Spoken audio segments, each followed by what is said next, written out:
Hello, people. Hello. Um, Another day.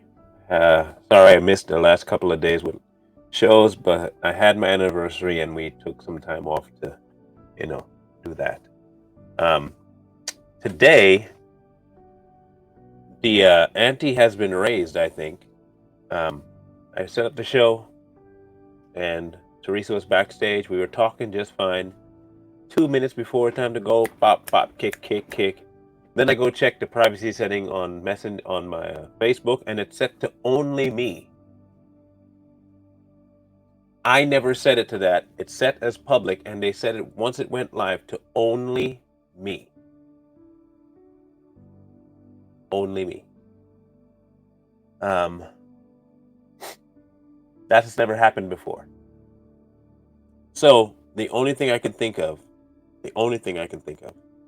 is that the devil is alive and well, working hard to try and keep stuff from happening. But he failed again. Found a different way to make it happen. So without further ado, here is Teresa Crawford. Hello, Teresa. How are you? Hello, fine. Good. My camera and my everything. Do I look shaky to you? Well, you're moving your head right now, but no, before that you didn't look shaky. Okay, good. Because it's very shaky on my end. All kinds of things are happening. So hey, just look out, Teresa. Look out. I am. I Okay. I am. Let me verify one more time that we are public and that it put it back to good. All right. We should have a good crowd today because Facebook is jumping. Yes, he is, Tammy. He is a failure. He's a loser, wannabe, trash monkey. That's Absolutely. Satan. Um, so what I'm going to do is I'll give you your little moment in the sun. Yeah, it is messed up and shaky. I can tell it's shaky, and I have great internet today. He's trying everything to make me not want to do this, but you know, um, I'll give you a few minutes. Share your story, little synopsis, and we'll come back and we'll dig in. All right, All you're right. Okay. Hello. I am Teresa Crawford. 58. Have three daughters, and I'm single. I have had an extraordinary life. I'm sure everybody can agree with their own lives too, like that. But I was born into a family that was severely fractured before I even was even born. Mental illness has been the main theme throughout my family, and I, even as a nurse, have gravitated toward psych nursing and have dedicated my life to advocating for the mentally ill as well. Um, I'm excited to finish my sharing my journey with you guys. I'm going to just cut it off there and start start now. Being in the hot seat. okay. We can work with that. All right. Question one. Question one. You said you're single. Were you married before? Yes, I've been married twice. Okay. How My recent? first um, oh, it was my divorce was about 4 years ago. In my second marriage, um, my first marriage, I got married uh, at 19, way too young, um, and I was in that marriage for almost 10 years, Hmm. and then I had one daughter from that marriage, and then I ended up um, dating somebody. I got pregnant before I got married, and it was a shock because I hadn't had any pregnancies with my after my first daughter, and I really thought I couldn't have any more children. I didn't. No one ever told me that, but I just had put that in my own head. So when I got pregnant with my second daughter, I was in total shock. Unfortunately, that marriage, that relationship started out very volatile. to the point where when I found out I was pregnant, I wasn't really happy about it. And I felt stuck. I felt like I had to deal with him, because I wasn't one of these women that was wanting to be without the father. So I chose to stay there against probably everybody that knew the situation told me not to, but I did. And ended up pregnant again 2 years after that by him. And that was when I was trying to leave, and he come up with, well, let's get married, because I told him I wasn't going to live no more without being married to, and having a marriage. And all the red flags told me not to stay, but I went ahead and stayed and got married. And anyway, so that's where I was at with my second marriage. How long did And that last? 16 years. So That's not bad though for stepping out of a. no, it wasn't an easy 16 years by no means. And looking back at a lot of it, I kind of cringe, because it wasn't a happy marriage, and I was in a lot of times very depressed, and my daughters had to witness all of that, and I regret that more than anything. So how you said you have how many children? 3? 3 daughters, yes. What are they doing? My oldest one, she's 36 now. Yeah, 36. She works from home, works for Blue Cross Blue Shield. She's single. She's never been married. Her love is her dog. She actually just lost her Chihuahua that she had for 14 years. Wow. And that's really devastating to her. People that don't have children but have dogs, I think they would probably understand that. It's like she lost her child, So she's going through that grieving process right now. And then my middle child is one of the team supervisors in Walmart. And she's not married either, and she has no children. And then my youngest one is just moved back home with me, trying to figure herself out. She's in her 20s, I assume? She's 24. My middle child's 26. I'm sorry. I don't think I told you her age.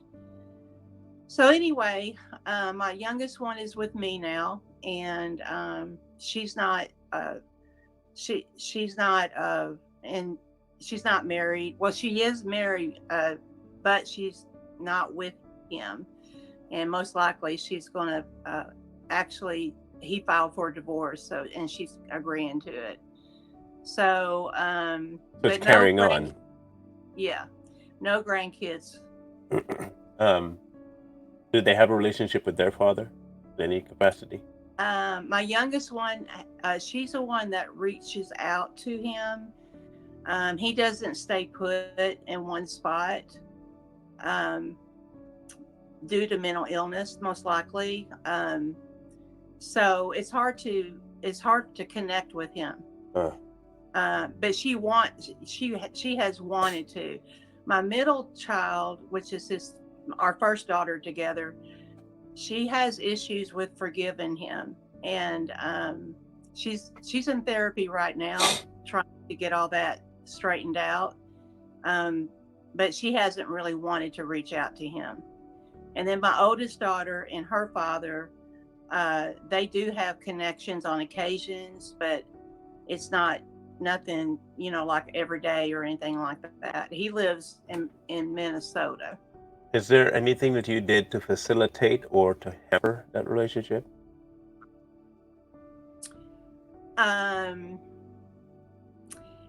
There were times where I did talk negative about him. out of lack of wisdom. I definitely, in my younger years, was immature. But unfortunately, I could see where he did not help matters either, because when he connected with another woman, she had 6 children, and he adopted those children, but then he quit having anything to do with his own daughter. And I think that was a pretty harsh thing for my oldest daughter to be able to accept. Um, the time that he got back together with, or got together with the other lady, was that Mhm. around the time that you started to talk ill about his intentions as a father to his daughter? Yeah, yeah, it was. I was frustrated because he actually was still with me when he started engaging in a relationship with her initially. And that, of course, she wasn't the only one. He had some issues with um, being too friendly with women. I guess that's a polite way to put it. Cheater is what you're trying to say. Yeah, there Um, you go. yeah, it's okay. You can use the word. Some of us have past lives too. Um, where is the relationship with God and you right now? Very good. I have a hunger for him.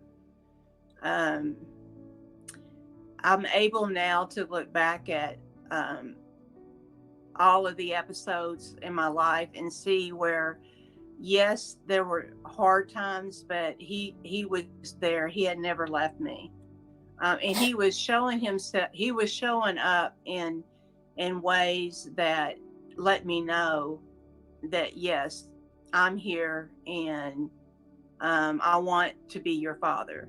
And that was probably one of the major challenges in my life, was to see God as my father.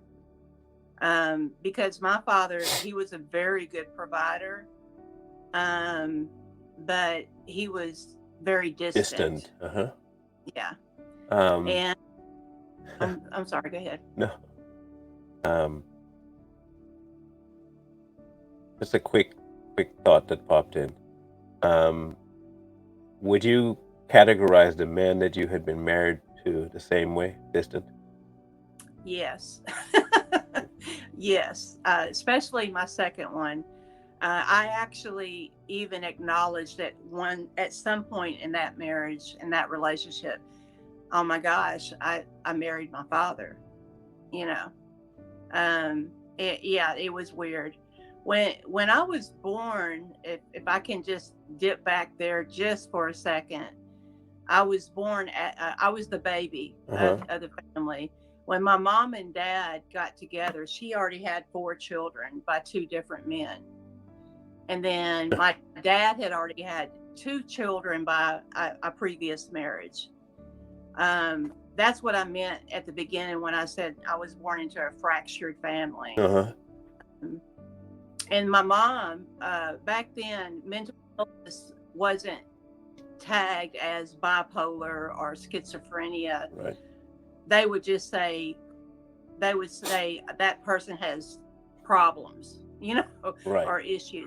But my Um, mom, and I didn't know this until years later. I was in my 30s and 40s when my family finally told me that my mom had bipolar. Uh, I don't remember my biological mother. She became really ill when I was 3 years of age and died when I was 7 years, well, 6 years of age. And then my stepmother that married my dad came into my life when I was 7 years old. Um, did you have it's a very relationship with her? confusing. Oh, yes, she was God sent. That was the first sign that God was showing me, hey, I'm here. I had heard about God, but I never felt God. And when she came into my life, I remember a particular conversation I had with her. I looked at her real intently and I said, "Do you believe in God?" And she said, "I do." And then she bent down and looked into my eyes. She had the prettiest brown eyes. And she looked down into my eyes and she said, "And he loves you." And that was the first time anybody has ever shared that with me. And I was like, so there really is a God, you know. What? So she was my lifesaver. 2 different dads, 4 kids with her, right? She had 4. My mom, my Yeah. biological mother. No, your stepmom. No, my stepmom only had one adopted daughter. So your mom is the one that had the multiple children by 2 different. Yeah, my biological mother is the one. She had 4 children before she met my dad. Oh, okay. 2 different men. She actually had 3 sets of 2s by 3 men. And you end up with 2 sets with 2 men. Yeah. I had 1 daughter by my first marriage and then the last 2 by my second. So you duplicated both mom and dad. Yeah, I did. I really did. Yeah. Do you have any idea as to if you were partially or largely responsible for both marriages falling apart? I'm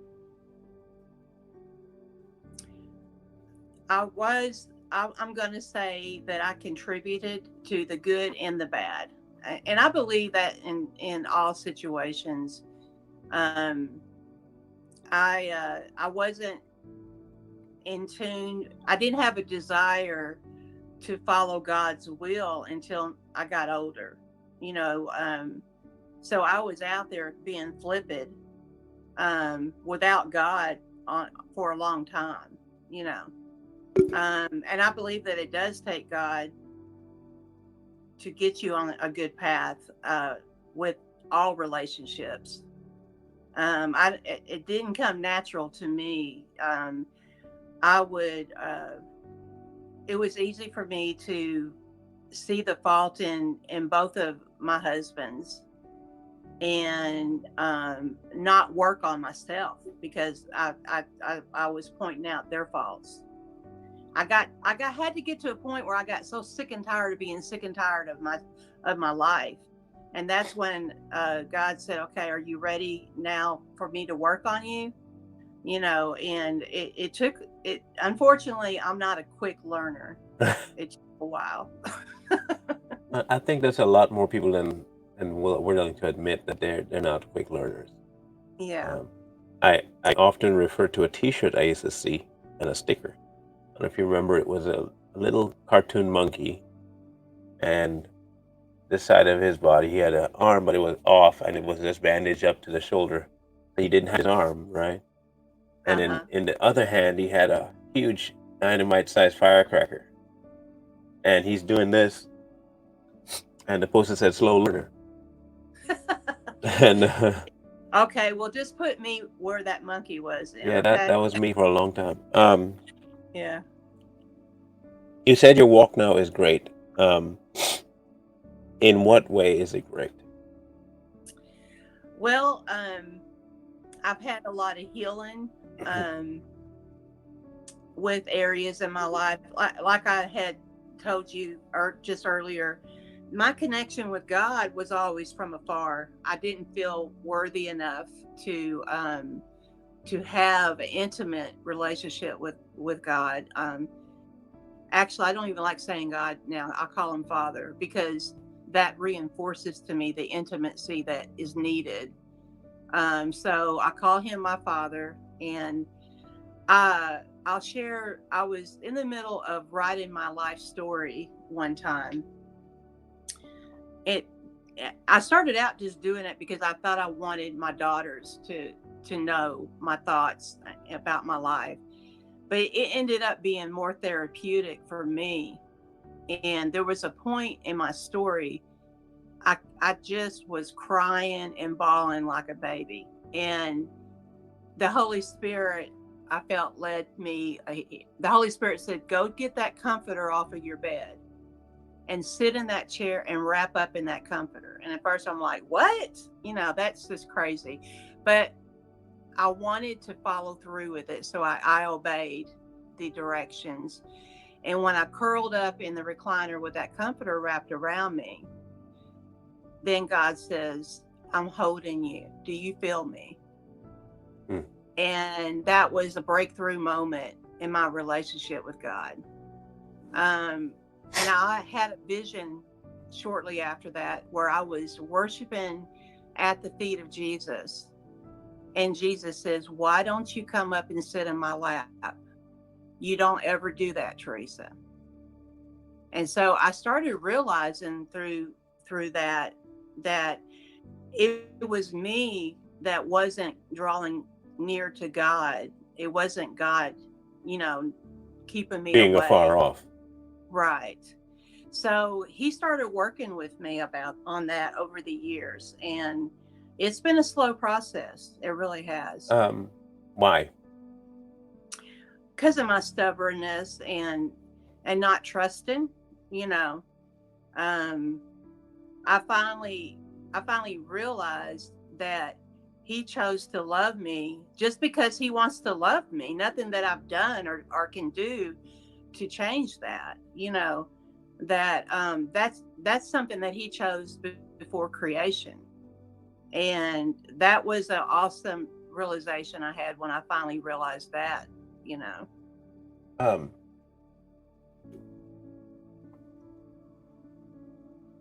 you've been to school with backpacks that were heavy, right? Mm-hmm. How difficult is it to take your backpack off when you get home from school, knowing that you have something fun to go do? Is it is Oh it is no, it that difficult? backpack's flying off. Okay. Um, why then do you think it's a process to let go of the things that weigh you down in order to have a good and enjoyable time hanging with God?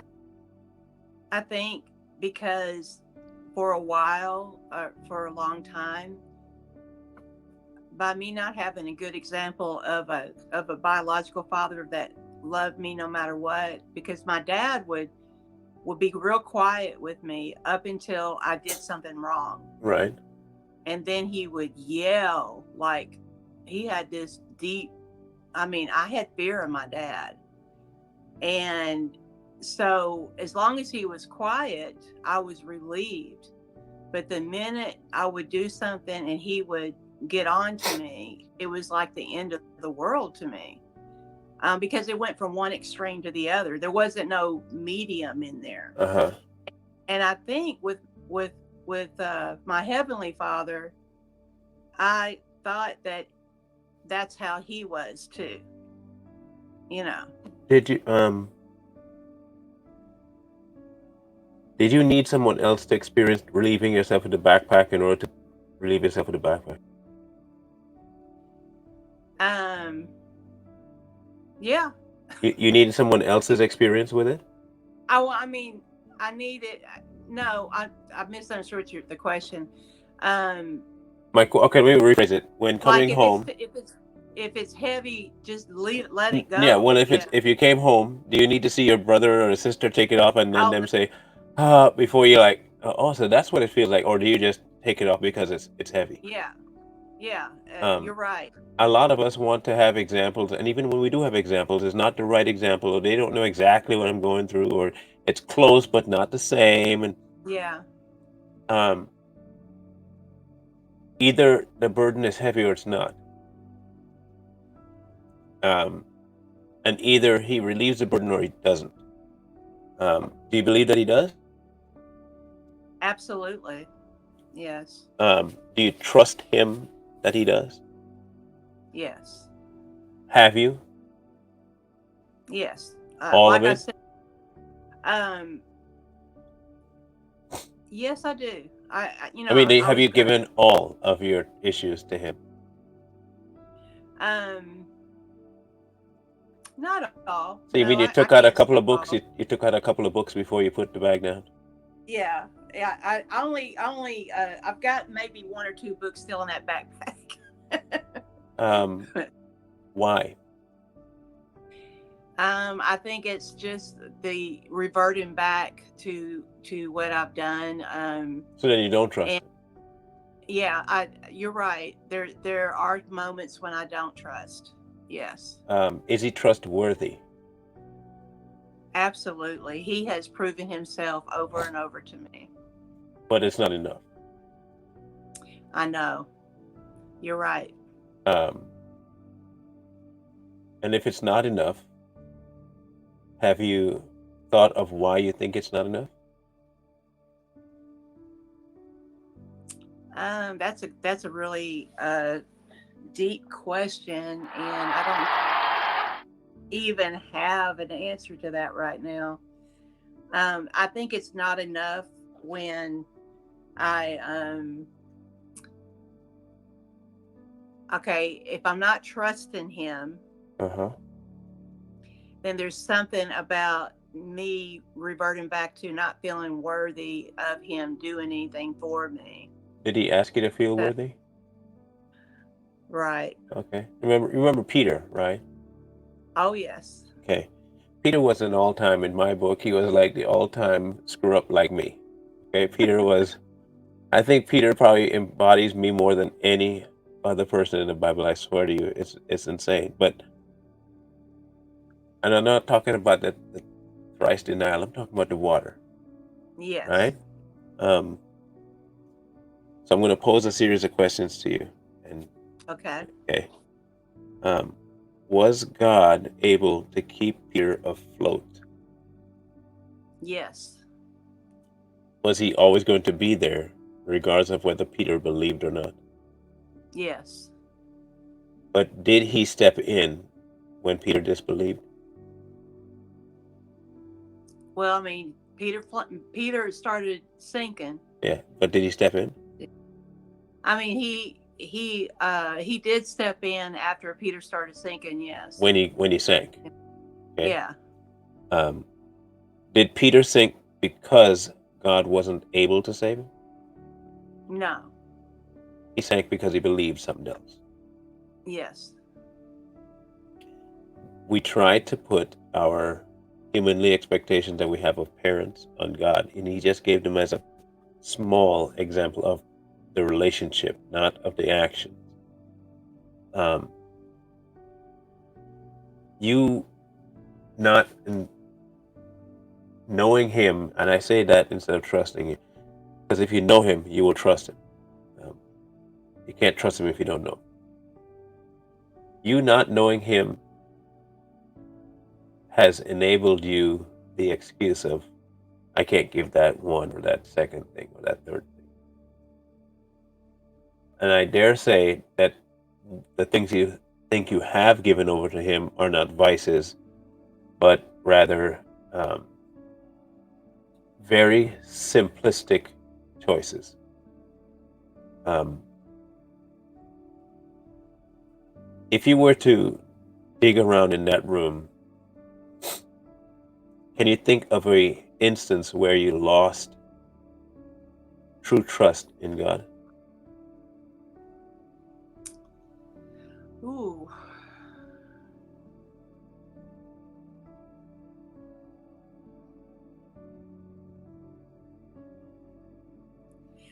I don't think I ever lost total trust. I think But you I've don't. lost. But you have because you don't have it. Yeah. So if you don't have it, you either gave it up or you lost it. So where did you Yeah. lose it? Wow. Sometimes things will happen and we gloss over it Mm-hmm. because it's either too detrimental to our belief system or it hurt too much, we gloss over it, or we consider it insignificant, so we gloss over it. Something triggered that distrust. Um, but you've never thought of why or what? I have thought. I've thought of just a whole concept of my beginnings, you know, and evolving from that point to where I'm at now. Uh, and I say this because honestly, there's a lot of when my young years that I don't remember. Right. Um, there was one particular time I do remember this. I was like about 4 years of age. I was staring out the window, kind of like in a daydream gaze, and I was literally asking, "What is this world all about? Why am I here? And what's all this? You know, what's going on here?" Um, and I had shared that with with a therapist that I went to for a minute, and she said, for a 4-year-old, that's a pretty deep awareness to even ask that. And she, you know, she kind of explained that there was some things that probably went on in my earlier years that I don't have pulled up in my memory bank, you know. Um, and just looking at the dynamics of my family, I'm sure there was some things that maybe started my life off in a direction that was kind of strange, you know. But in your current life now, Mm-hmm. say within the last 20 years, what in 20 years has transpired to force a distrust?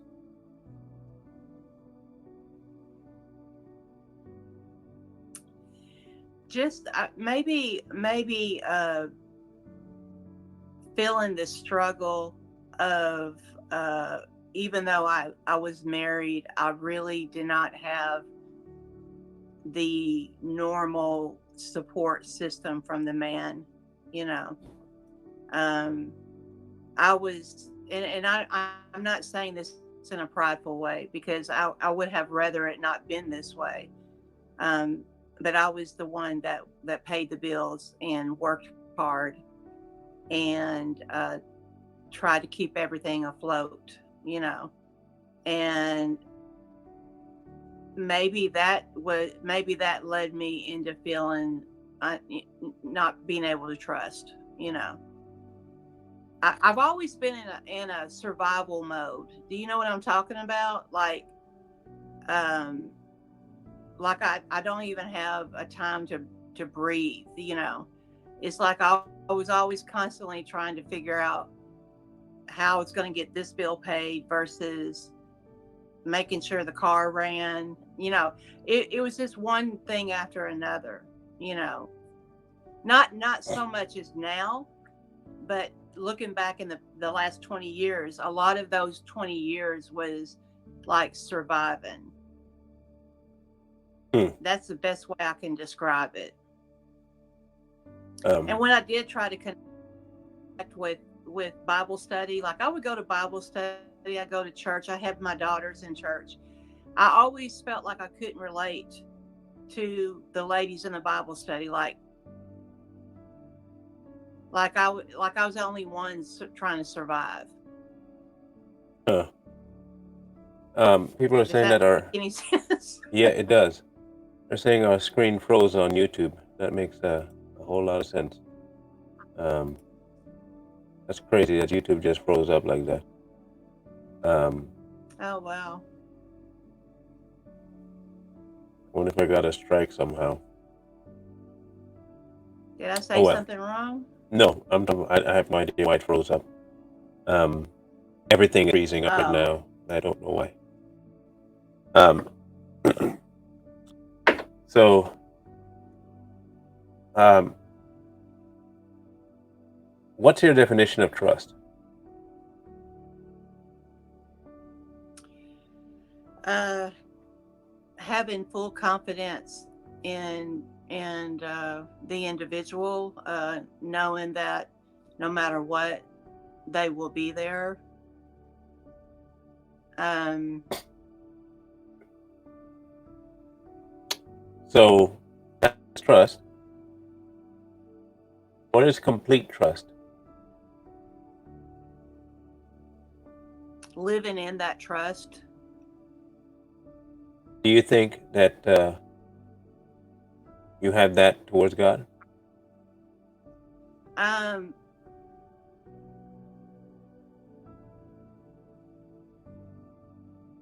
mm, Not completely. No, Um, no, do you still think then, with that being the case, that your relationship is great? no. It definitely can improve. Thank you for, thank you for that because he has been so gracious in bringing me to one awareness to another, and right now that's exactly what's taking place. He's bringing me to another awareness, and I'm definitely uh, I'm definitely grateful for that. I really am. Huh. Um,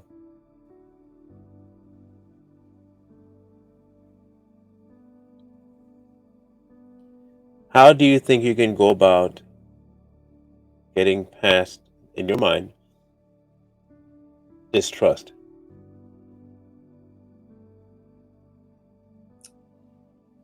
Remaining, eh, definitely remaining in my prayer time with him, um, staying in his word, and asking him to help me with my trust issue.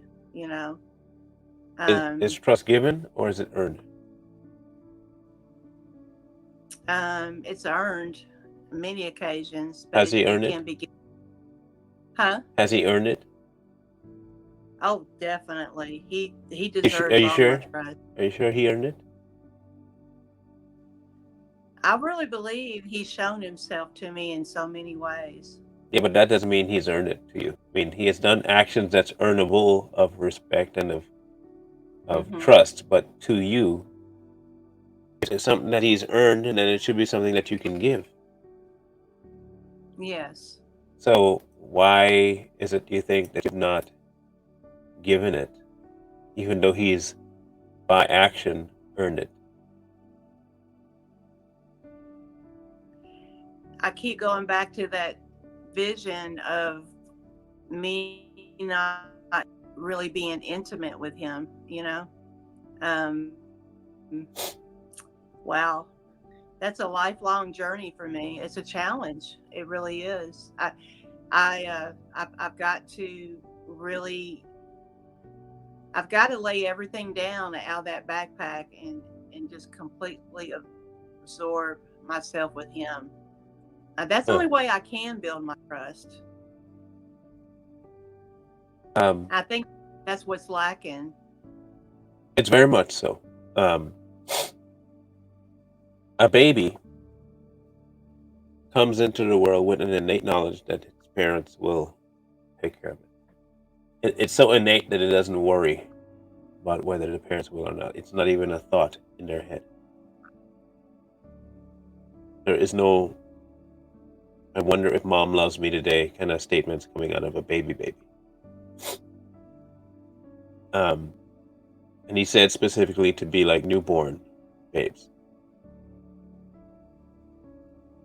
not try to be like newborn babes, not aim to be like newborn babes, be like newborn babes.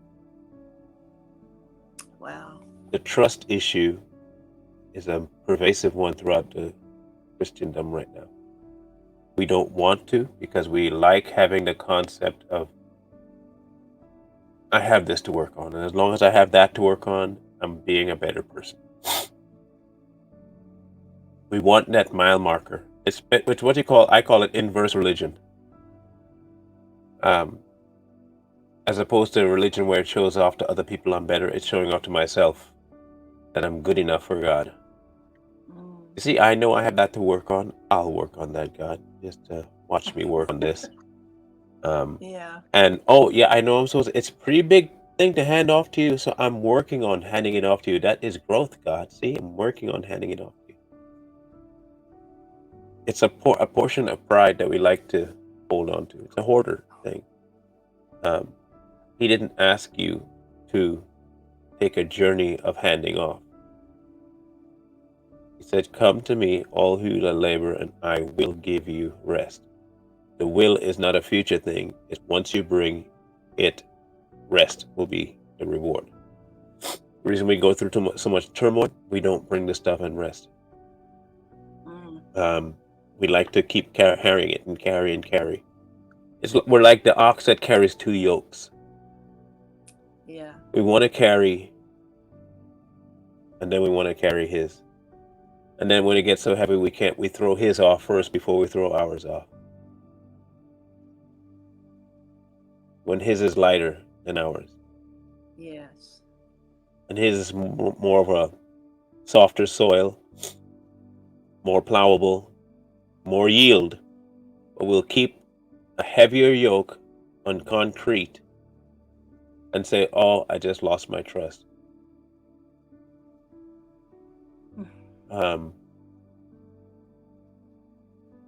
We do ourselves a disservice when we do that. But not only that, we're telling God, "I know your grace is sufficient, but just not enough for me. I'm sorry. Yeah, you died, but I mean, come on. Who doesn't?" I would challenge you to really inspect that portion of this aspect of trust that you have, or lack of it, that is, with God. It never did come back on YouTube. Wow. Wow. That's crazy. We're still up on Facebook. That is interesting.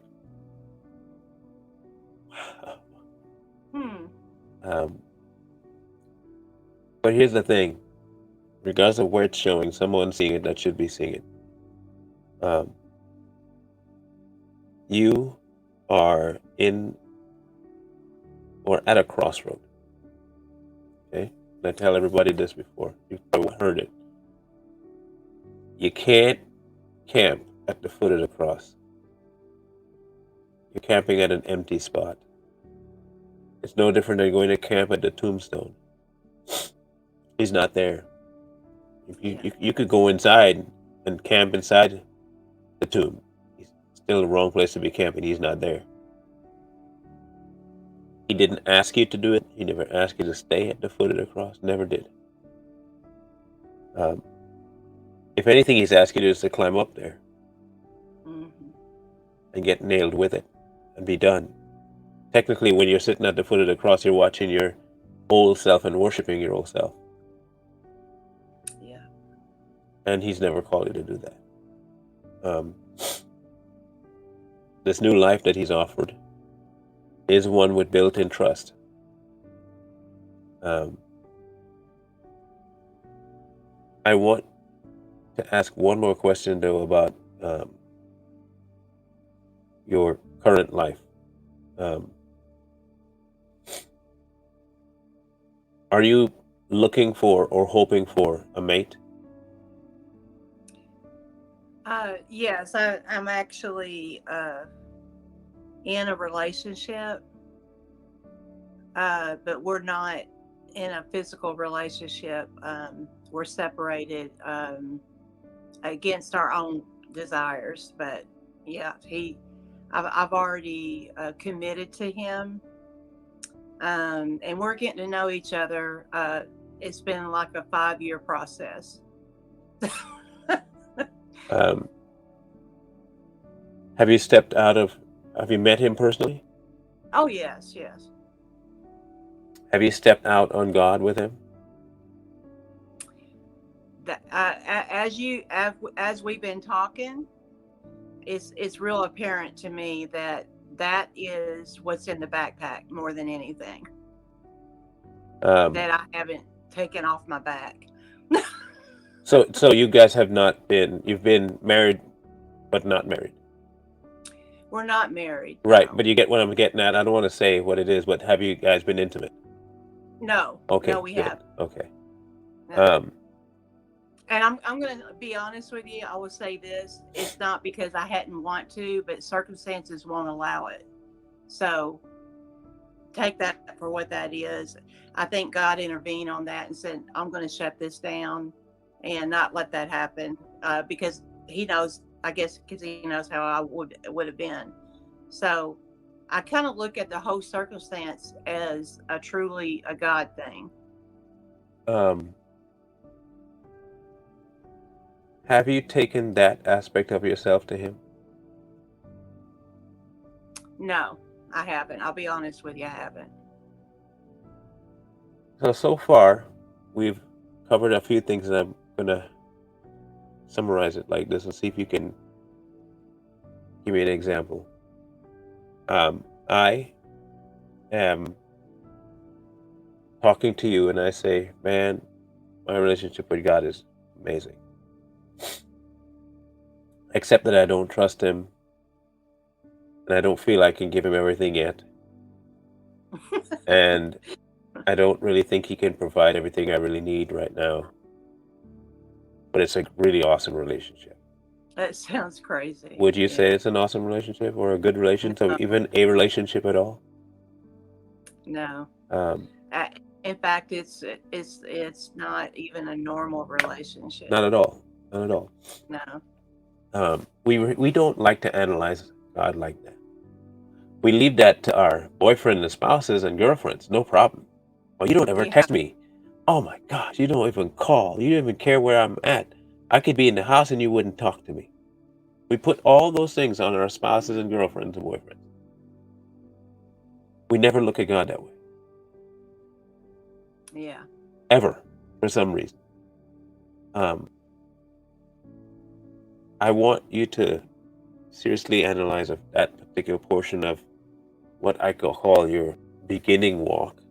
Um, a true walk with Him doesn't start without trust, because in order to step into that, it is trust. Um, Otherwise, you're just following a stranger, and no one follows a stranger. That's how people get kidnapped. Um, Yeah. and He hasn't offered any candy, so you're even crazier for following Him with no candy and not knowing. Yeah. Um, what would you think you would do to? What would have to happen for you to give that up? To give up the not trusting him. Yeah. Um. Actually, what's going on right now and bringing it to my awareness is giving me a desire to go forward with this. So I'm going to definitely just give everything over to him. I really am. I want that relationship with him. I want to be able to say that yes, I have that relationship and it really is true, you know? Um this is it's really weird because you again, I wasn't lying to you. I didn't think that I had this awesome relationship. I really believed it, you know? And it took this revelation or this revealing to even step back and say, well, wait a minute, Teresa, you really don't have that relationship like you think you do. Um, so this is the beginning of me gonna say, hey, I'm gonna start trusting him, and I do want that relationship. I don't want to just be able to talk about it, just to say it. I mean, and even in that, he has given me some awesome moments of where I know that that was him speaking to me right then and there, even though I haven't trusted him. So how much more awesome can it be When you do. if I do trust him, you know? See, I think He does that not because you are trusting. He does that Right. because He is trusting. He Yes. is trust. He is a trustworthy individual, which is what's going to compel Him to do certain things. Now, the trust factor that we have is the one that we have to trust Him for what He already shows. Our problem is that when He shows up and He shows up in full, it negates us, and we want to feel like part of the plan. We're not. We're Yes. not part of the plan, the grand scheme of things in terms of, oh, He needs me. No, He wants us. There is a massive difference between needing someone and wanting someone. The wanting of someone is regardless of what they can bring to the table. The needing of someone is whether or not I can live without that person, or that person has something I need in order to continue living. He does not have any of that. He has everything he needs, but he wants us. But in that wanting, say I go to a store and I want a headphone set. I have the option of getting the headphones or not getting the headphones. But it's the last headphones on the rack and no one else has bought it. And it's been there for a while. And I'm an antique collector. I want it. I go and I buy it. I don't have to necessarily put it on for it to have value to me. I don't have to use it for it to have value to me. Its value is in the purchasing. We consider God differently. We think we are a Bose 2023 brand headphones that you can hear a mosquito fart in the distance up to 20 miles away through your headphones. And God needs that pair of headphones in order to really function. So he's going to come in. He paid a hefty price for me. And you know why he paid that hefty price? Because I'm a Bose 2023 headphone. Don't you know that? I'm Bose. And then you start thinking to yourself, yeah, so he does need me. And when you don't function, oh, that's a user error. You just haven't plugged me all the way in, God. You haven't plugged me all the way in. I'll keep praying that you plug me all the way in. But make sure you plug me all the way in before you say I'm not doing what you told me to do. We're so caught up in our own so-called worth for ourselves that we don't realize our real worth that he holds for us. There's a difference between me needing a car and wanting a car. If I want an Oldsmobile, I'll make my purchase. If I need it, I will have to scrounge and beg and to get. He didn't do any of that. He wants us. And he offers trust as a payment. That's great. Our deal is to grasp that concept of him being more than enough trust for us to be trusting of him, and that we really have no place putting ourselves above that. You have quite the road ahead of you, in my estimation, in terms of because you have that one thing is going to keep you from all the rest of them. It's a linchpin right now. It's a linchpin, and I would advise you really work on it. Get not be in terms of, oh, I want to trust you. You give it. Just give it. Either you do or you don't trust him. It's either do or don't. It's like Yoda. There is no try. It's only do or not do. Yes. Because our effort is not what gains his satisfaction. He is his own satisfaction, and he gave everything he needs to give. We just need to do.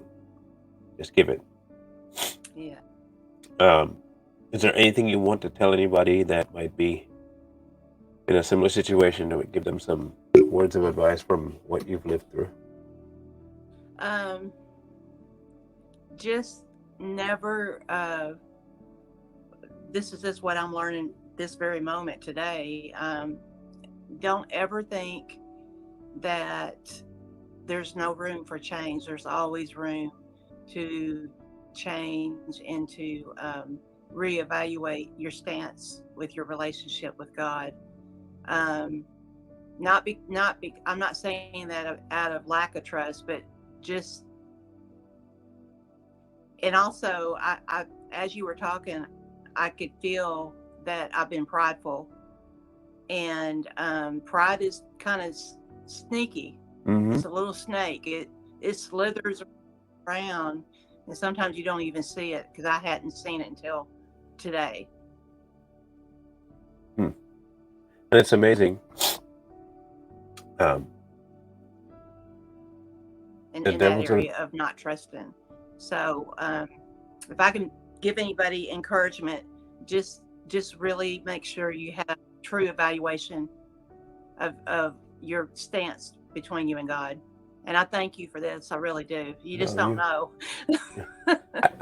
I and knew the it good was thing going is to I be don't need something to. that was revealed. I had no idea it was going to be. Yeah, I don't. And that's the good part is that you need to. You're the one this was for.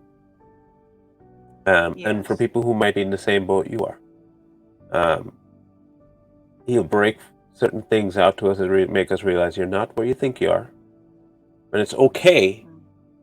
because Yeah.